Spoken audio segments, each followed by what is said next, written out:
I'm delighted to be here today. I've come to DocFest a couple of times. Can we leave the lights up because I need to see you guys a little bit as well? So I've come to DocFest 2 or 3 times, and it just seems so organised this year. It's fantastic.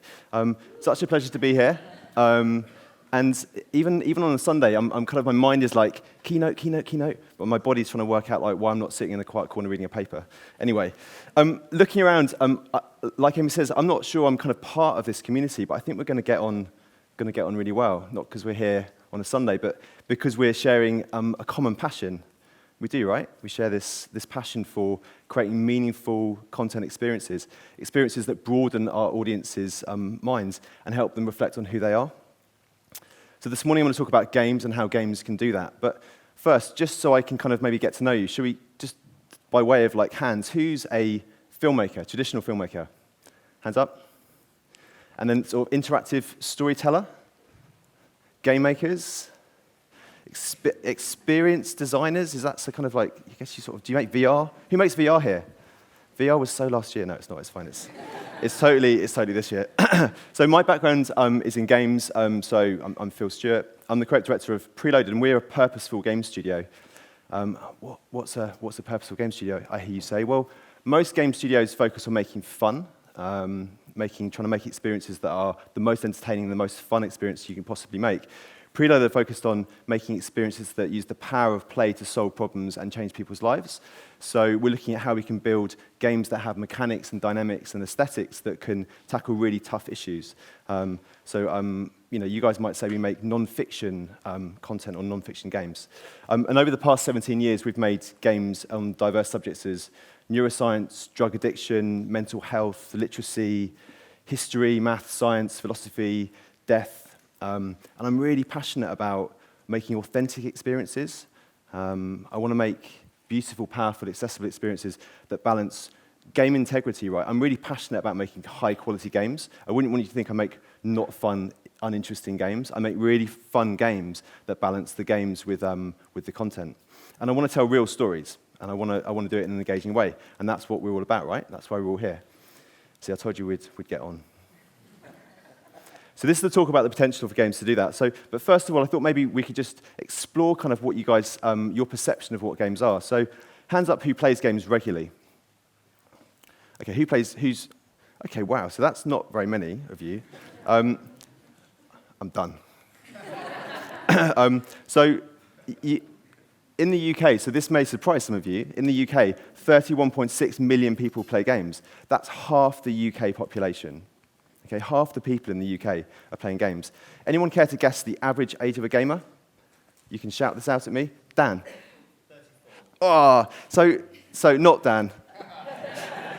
So it's actually 32, Dan.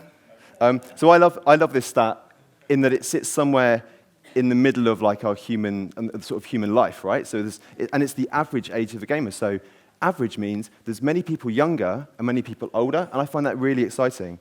And of course, it's getting older all the time, so I wouldn't be surprised if it is actually 34 now. This is a stat from 2014. What do you think the gender split is in players? Not Dan. Which way? Yes. So, or you. So I think that's fantastic. Like in a male-dominated industry, isn't it fantastic that actually more people are playing it than female? And what do you think the fastest-growing gamer demographic is? Not you two. Maybe that's a slightly odd question. So it's over 50s women is the fastest growing demographic, and if my journey to work is anything to go by, I'm pretty much blaming Candy Crush for that.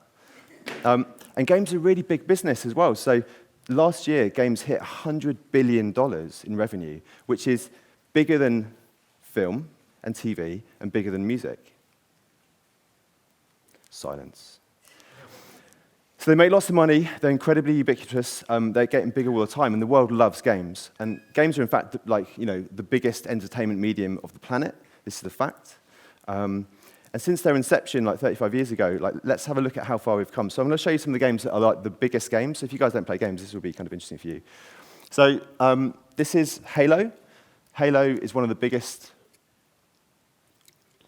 game franchises. 55 million units sold of this franchise. Assassin's Creed, about 5 or 6 versions of this game out there. Spawned a movie, spawned a bad movie, good indication of any good game is a bad movie. Destiny is the most expensive game ever made. It's the equivalent of Cameron's Avatar in terms of hype and rubbishness, I would suggest. Call of Duty is a great game if you like shooting people in the head or slicing people's throats. It's not suitable for kids. It's quite interesting. I spend a lot of time testing games with the kids, and I'm always like, I always start saying, "What's your favorite game?" They say Minecraft, and they say Call of Duty, which actually makes me like die inside because children, if you have children, should not be playing this game. And then GTA, so you guys probably recognize this if you read any kind of broadsheet press, mainstream press. This is the largest grossing entertainment franchise humanity's ever produced. It's bigger than Star Wars, bigger than Star Wars, bigger than Harry Potter, bigger than Michael Jackson. It's the fastest entertainment property to gross $1 billion. It's the highest revenue generated in a product in 24 hours. And by way of comparison, so Fast and the Furious, recent movie, opened like a few months ago, did $425 million in the first weekend, in the opening weekend. GTA did $800 million in the first day. Adele's 25 sold, it's 3.78, but let's say it's 4 million units in the first week. GTA did 16.5 million in half that time. Games are absolutely huge. Supercell make this game. You guys will probably know this if you twiddle with your phone on a tube. They made 2 billion euros last year. Clash of Clans, similar game. Bejeweled, this, you guys might be familiar with this. I was actually going to try and screen grab Candy Crush, but Candy Crush is just an ugly game, and actually this screen is so big, I'm glad I didn't. So these are fun games. They're Moorish, definitely Moorish, designed so, right? They're designed with compulsion loops that drive your engagement. They're very shiny. They're derivative. There is very little innovation in these games, and in my opinion, they're quite boring. And actually, you'd be forgiven. I mean, you guys are looking in on this. You'd be forgiven for thinking that the greatest innovation in games in the last sort of like 30 years is through fidelity and realism, and like kind of the ability to reinvent franchises or establish franchises, and also finding new ways to monetize and engage the audience. So these games. I'm kind of setting this out. Sort of like my kind of statement, I guess, is that these games are the equivalent of Hollywood, right? Uninspiring, mass market, an absence of complete risk taking. So I believe games, to command the universal respect they deserve to reach their true potential, and this is like my life, right? This is what I focus on. They need to move beyond the equivalent of Hollywood blockbuster. We need to create experiences that affect us and move us, that make us think differently about the world around us, and help us think differently about ourselves as well. So today I was going to showcase like a range of games that I'm really passionate about, that are kind of big and small, which can demonstrate the power of this medium to go beyond entertainment, to elicit different types of emotions in us as players and as the wider audience, and explore complex issues of identity, empathy, relationships, self-awareness, kind of like open out kind of worldviews. And if this is like, if you guys are, I mean, there's not many people who play games here, but if this is your thing, right, and you're into games with purpose, you can like play bingo, because I've got a few games to go through. And if you don't play games, then I'm just going to probably spoil them for you, because I need to tell you all about them. Two games that are really very simple games, and actually question like what games kind of like are. There's very little agency, there's very little interactivity. Nevertheless, they're really powerful experiences in the way they're telling the stories. This is Passage. Who's played Passage here? Okay, right, so a couple of people, great. So this game's on permanent display at MoMA. It takes 5 minutes to play. It's a really great example of a minimalist game design, very reductive in its approach. My game designers would say maybe there is hardly any game design there at all.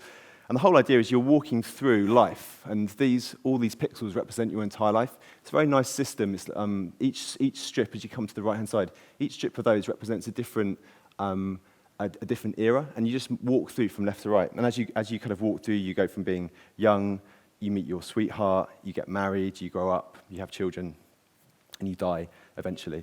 And it's a very simple experience, but it's really poignant because, like, for me, like the most poignant bit in it is where you meet your sweetheart kind of like after about a minute in, and then you basically kind of grow up with them and you spend all your time with them, and then about a minute towards the end, she dies, and you spend a minute on your own playing the game, completely lonely as you finish it. The second game is called Graveyard. This is again a very simple game. It's a French game. You're an old lady, and you walk into I think it's a French game. You walk into a cemetery, and you're kind of like hobbling. I've got slightly bad back, so this is actually quite good for me. So hobbling along with a walking stick, and it takes about 3 or 4 minutes to get to that point, and then you kind of sit down on the chair, and then her life kind of like flashes in front of her, lots of little kind of like a little sort of photo montage, and a strange like French pop song plays out, and then it finishes, and then she stands up, and then you can sort of hobble out slowly, and as you're walking, birds are flying and the leaves are fluttering. It's just a beautiful experience. And for me, this is about a game about what it's like to be old, I think, and recognizing that as you get old, the world is no less beautiful. Well, that's what I think it's about. And I guess the point is that both these games are kind of incomplete in their traditional way of telling stories.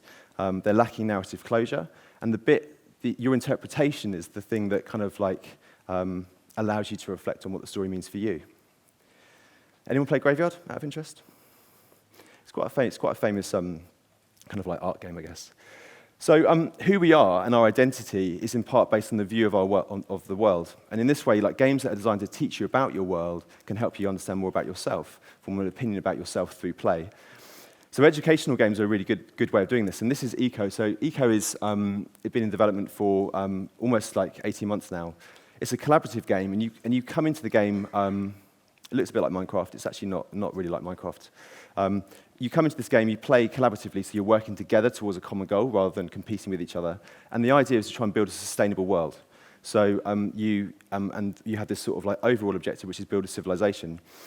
But but the resources are limited. So and each planet is unique. So it's an analog of Earth, right? And like if you fell all your trees and you build a big like awesome like wooden castle and all the trees are gone, you're done because you've got no trees. Or if you shoot the deer, you run out of food. And this idea of like a kind of like a fragile world, which you have to try and sustain and make sustainable and work together to do so, is really powerful. And creating analogs or models of real life is what games are really good at. And allows you to reflect on your own action on Earth and the long-term impact. Games are also really good at helping you learn about yourself in a very direct way. And this is a game called The End, which we designed to help kids deal with death. And it was commissioned by Channel 4 off the back of some research that found that 2/3 of kids in schools didn't have a religion, right? So they were either like atheist or agnostic. And the thing about religion, whether you have it or not, is that it gives you a framework to deal with death. So, for example, like if I'm in a Christian family and my mum dies and I'm like 10, what my family will tell me is that she's gone to heaven and that you'll see her in heaven again and that she's in a better place. And that's a really great way for a young child to be able to rationalize what's happened, to be able to deal with it. Whereas if you're in an atheist family, whilst there will be much love and much support, there isn't really an answer. So our kind of response to that was like, let's see how we can explore philosophy as a way of like providing a sort of philosophical framework for dealing with death. So without going into too much detail about the game itself, you move around, you answer questions, the game builds an understanding of who you are, and then correlates your views with famous thinkers of the last sort of 200 years, and allows you to explore those things through proxy. Games are also really brilliant empathy machines, and they can cast you as a character. I mean, so VR, people say VR is a great empathy machine. I actually believe that games are better because they give you agency that allows you to really kind of feel and experience it. So games can cast you as characters that allow you to experience life through their eyes with this strong agency. Life is Strange. Anyone played Life is Strange? It's a PlayStation game. It's quite great. Okay, so it's a commercial game. It's out there, but it's a sort of five-part episodic structure. Really revolutionized story-based games and consequence games, and it handles issues around identity, bullying, suicide, teen pregnancy, friendship. Really real issues, and as a teenager, I would love to be able to explore these in the safety of a game, completely de-risked. But as a parent, if I had teenage children, I think it would be a lovely way of being able to explore that as well. So a really great way of like getting closer to issues, and when those issues are represented so eloquently. Papers, Please is, I'm sure you guys have played Papers, Please. It's probably one of the most successful games with purpose for the last sort of couple of years. It's picked up every single award, really. And it mechanizes empathy. So the game casts you as a immigration officer, and you're trying to basically grant access to, or not, to refugees or people who are trying to come into the country into a fictional communist state. And it puts great emphasis on the responsibility of your decisions and the impact these have on others. And it's a really great example of just a simple game delivering a really strong social commentary.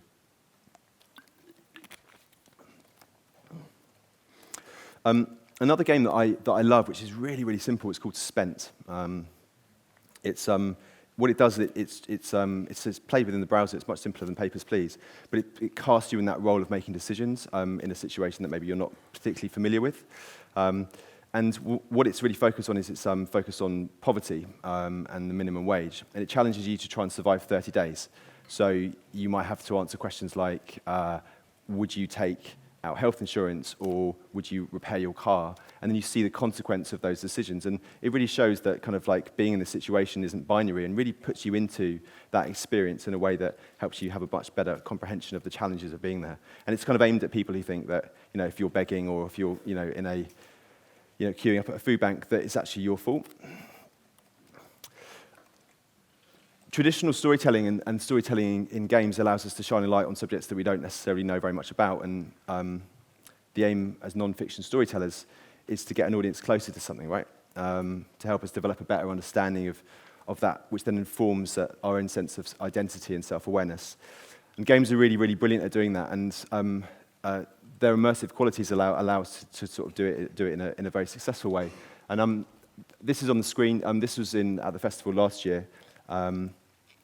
That Dragon Cancer, everyone played this game? Yeah, brilliant. So yeah, again, it's a really big game. So Papers, Please and That Dragon Cancer are very big examples, really.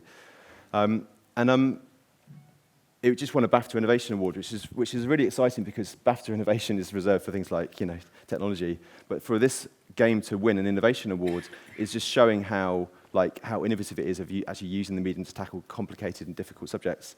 So anyone who hasn't played this game, it's an autobiographical game about a family's experience of cancer, and that cancer is in their child, a 4-year-old child, and it really just tells the story of, through a couple of hours of gameplay, how they deal with it. Lots of themes around like faith and hope, and made even more poignant by the fact that it's a real story, of course, but also that this child died halfway through making the game. So it's an incredibly difficult game to play, I think, and it's all voiced by the parents. And but it's an amazing experience. You will definitely cry if you play it. Dysphoria is another autobiographical game, again about something that I didn't know very much about. It's about a transgender woman's experience going on estrogen and dealing with misgendering and transphobia. And again, it's a very simple game, puts you into the situation which is potentially foreign to you, and it just allows you to have a much better understanding of what that person's going through. Very short and simple, but a very powerful way to deliver empathy in an audience. Never Alone is a lovely sort of narrative-led platform game about Inuit culture. And what I like about this, I've done a fair bit of reading about this, is that this particular kind of tribe, stories and folklore is being kind of lost. And I love the idea that we can be thinking about games as a way of capturing, kind of archiving these stories for the future. It's a very kind of innovative way to do that, I think. Papio, anyone played this game? Papio? It's been, okay, right, hardly anyone. So it's a Brazilian game. It's set in a favela, and it's about a Brazilian boy dealing with his father's alcohol addiction. And really, so the whole game is really just about this child trying to help a normally docile creature called Monster, which is, of course, the analogue of his dad. And you have to try and collect and feed him fruit, which is what he eats. But when he eats too much, he turns into a monster. And it's really just that kind of, it tells a very sort of tender story about a boy just trying to help his dad. Games can also provide a really nice space just to lose yourself in, and the trend that I've seen recently is just like games that try and build out this very sort of tranquil, beautiful experience and offer space and time to think and just ponder. And Deep's a really good example of this. Anyone played this? I don't think it's out yet. It's so it's a meditation game, and it uses physical and sort of biometric kind of input. So like chest straps that to gauge how you're breathing. So as you breathe in, the world kind of adapts, and when you breathe out, the world kind of like recedes. And through the visualization, you can begin to sort of control breathing and try and almost like have a sort of physiological effect on the player. Really nice idea. So these are all really important games to me. They're medium-defining games. They're games with purpose, and they're games with intent that goes beyond entertainment. And for games to be truly embraced as an important cultural art form, they need to do what TV and film have done, right? So go beyond entertainment and embrace non-fiction storytelling. So to move beyond entertainment and focus on the power to change people's lives through experiences they create. And we need to shift this definition that games need to be fun. Like fun, I mean, games should be fun, but they don't need to be fun. Like fun actually can limit their potential. And games have the power to elicit a full spectrum of human emotion that we should be trying to sort of uncover in our games. They should make you scared, they can make you uncomfortable, they can make you jealous, sad, make you cry. So how many people have cried playing a computer game? Okay, and then how many people have cried playing film, watching a film? So I mean, you guys need to play more games. So games can put you into the content, they can provide agency, and allow you to explore the cause and effect of your actions, which is something that's really, really important. And through play, they can provide an opportunity to reflect and inform who you are and develop a deeper understanding of yourself and the world around you. Games can be inspiring, they can be factual, personal, provocative, challenging, empowering, reflective, and purposeful. And when they move beyond pure entertainment, we're taking a step closer to realizing this medium's pure potential. Thank you very much.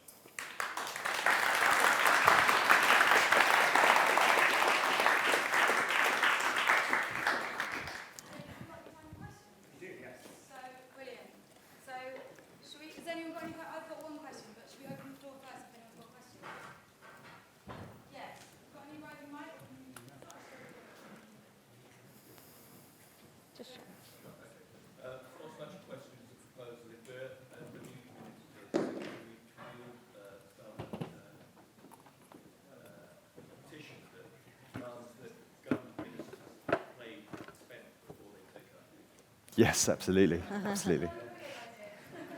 I should say, so I can pull together a list of all the games, and I can give you links as well. So I think maybe that'd be useful just to put on a website somewhere so you guys can play them, because there's a lot of games that I'd love you guys to play if you haven't played them. Yeah, great. Anyone else? There's one right at the back there.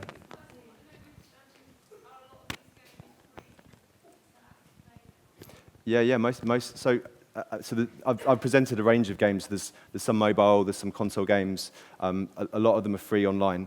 I can detail that in the website, but most of them are freely accessible. Yes.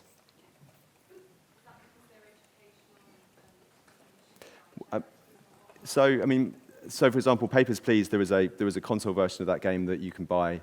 There is a free version that you can play online. So there's just different models are being used. They're not being commissioned by, most of these games aren't commissioned by what you consider to be educational organizations. They're commissioned by people who want to tell interesting stories, like yourselves, I think.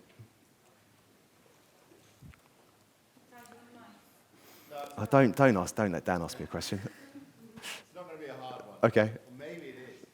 So at the beginning you showed all those big AAA games. Mm-hmm. And then you showed these wonderful indie games that have purpose. But what's the responsibility for game makers? For those people who can make £100 million in a week, do they have a responsibility to make games with purpose also, do you think? Or do they just do the fun stuff so the interesting smaller people who struggle to get the money to make meaningful stuff? So I think I talked about kind of this sort of analog with Hollywood, and that's what we have. We have a very refined, developed industry now that's making games that can command massive budgets and sell huge numbers and generate huge revenue.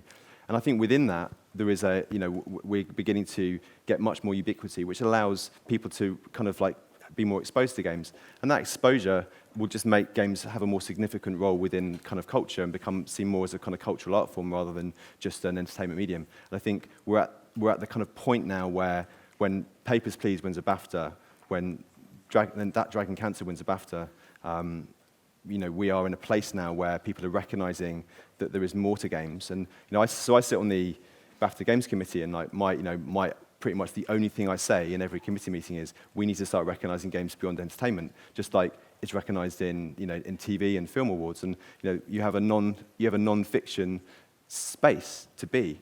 Games don't have that, but they're an industry that's bigger than film. It needs it.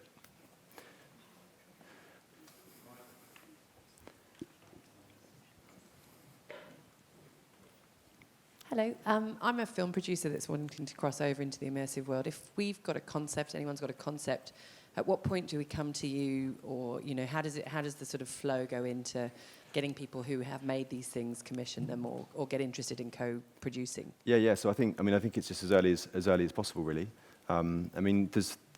We're quite unique, but you'll find more kind of interactive sort of storytelling kind of studios who will be able to help as well. But the way our approach is very much trying to build games that embody content.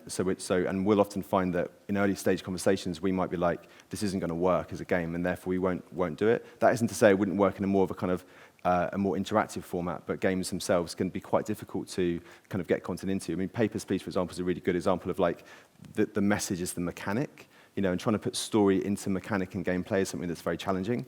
But when you get it right, it is amazing, and you just need to make sure, so sometimes it can work, sometimes it can't. Be letting you know about that early on.